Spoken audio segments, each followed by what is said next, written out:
Good morning. Well, today is going to be a big day indeed. We have to get the garden prepped and ready for planting. It is already past our last frost date.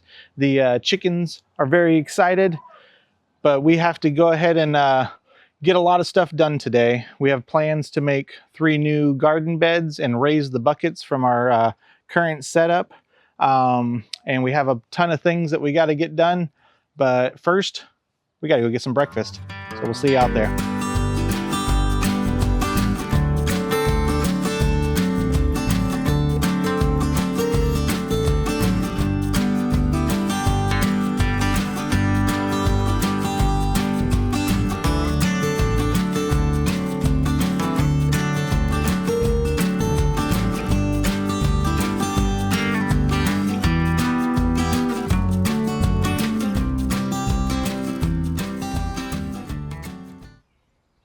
Before we get started with today's video, I just wanted to kind of quickly go over what we plan to do.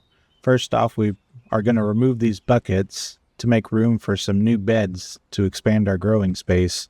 We found that we needed more after planting all those seedlings, but we're not going to get rid of the buckets. We're actually going to create a shelf and move them up on the fence so that we can still use those as well. We have to try and use all the space we have. We have to use all the space we have because we have to keep the chickens out of the garden because they have free reign over the backyard.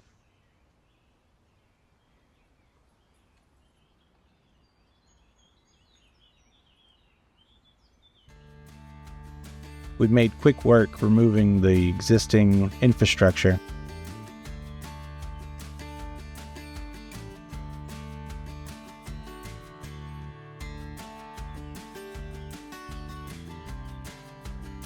But before I could build the beds, I had to cart in some dirt so that we could level the ground.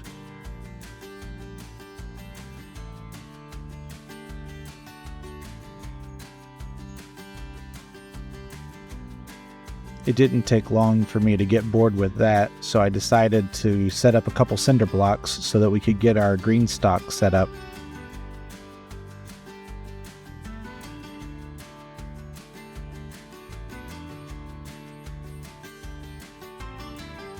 We ordered strawberry bare root plants and raspberry plants from Burpee, I believe, and we had to soak them in water before getting them planted into the GreenStalk.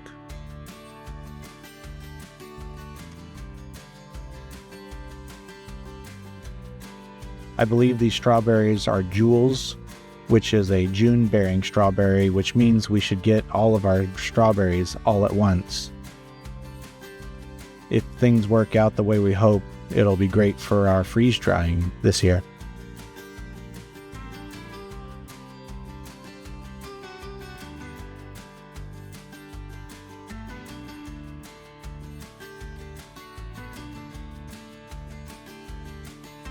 Untangling these roots was terrible. We joked back and forth like it was untangling Christmas lights, which I can't say that we've done for a very long time.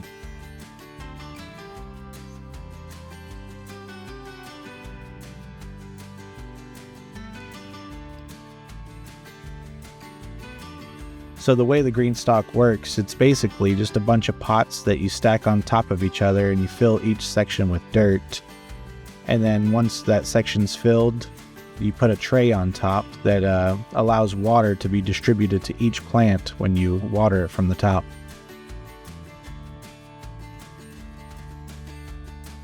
I know this is a sped up video, but it really took no time at all.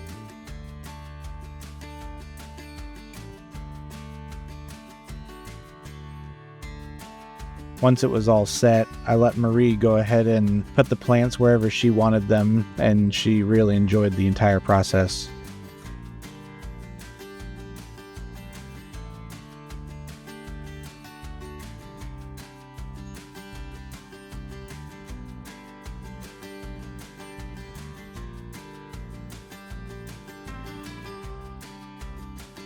I went ahead and sprayed down the outside so that we could wet the soil all over.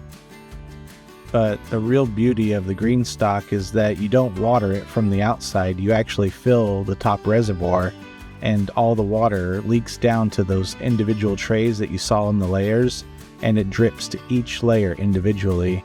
So all you have to do is fill it up and it does the rest. So it is at this time I went ahead and pulled the car around so that we could start unloading the wood so we can build our new garden beds. Of course, I had to get Landon to help me.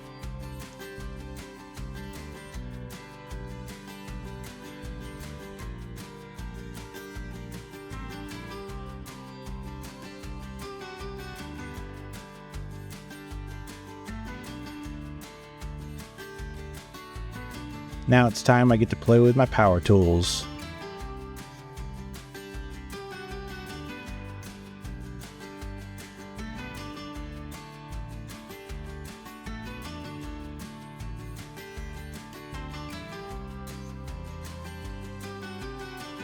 Right now I'm building some angle brackets to support the shelf that once held the buckets.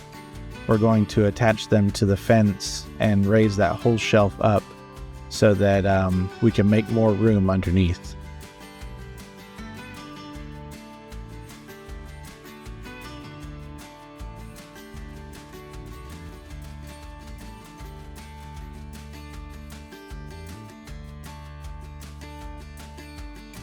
Now it's time to start building the smaller garden beds. Once you figure one part out, it's real easy just to go ahead and make all your cuts. And plus I get to play with my new nail gun.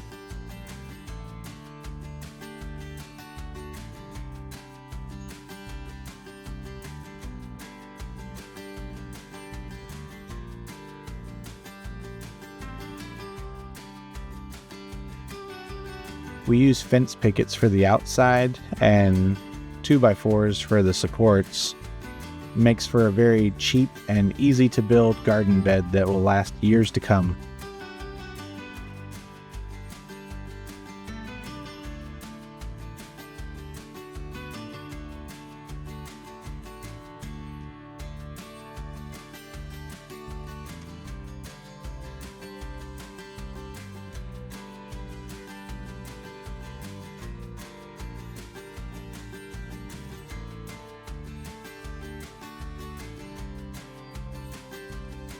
Once we put the beds in place, we really liked them. We couldn't believe that it took us this long to build them. I decided later on that it needed some support in the middle to help tie the sides together. Now it's time to fill the beds. I basically did the same mixture that I've used before, which is compost, peat moss, little cow manure, and perlite. It's my own special blend based off of Mel's Mix, if you know what that is.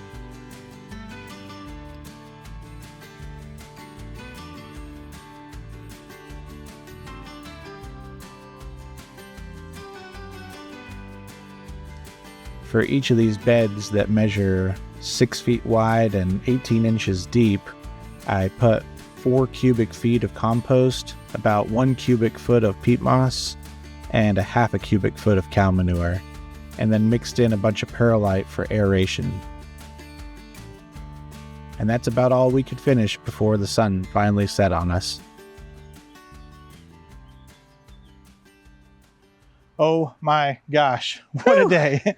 We worked our tails off trying to get all this stuff done, but man, we are not even halfway done with the mega spring planting fiesta of March.